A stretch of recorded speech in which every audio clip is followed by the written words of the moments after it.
hello सुनो हमार बात नहीं जाओ ना भजन अब लड़ा ऊपर हुई सुनो यार नहीं सुनो हमारे हो जाए तो बस समझाई थे हेलो सुनो हम भजन यहाँ लड़ाई नहीं आए ना भजन सुनो हेलो हेलो मास्टर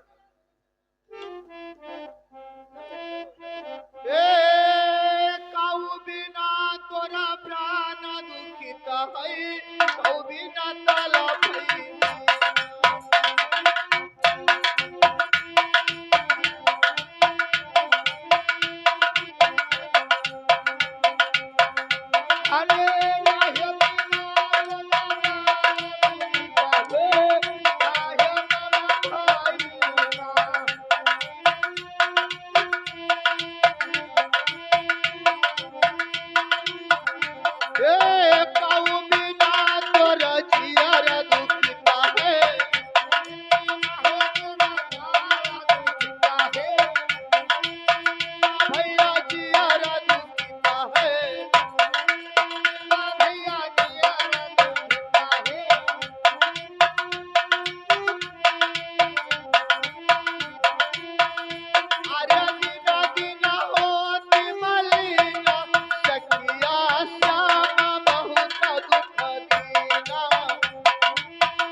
भैया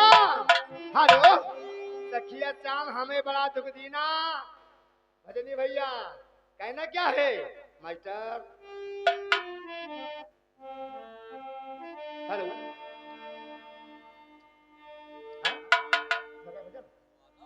ये भैया बोल श्री शंकर भगवान की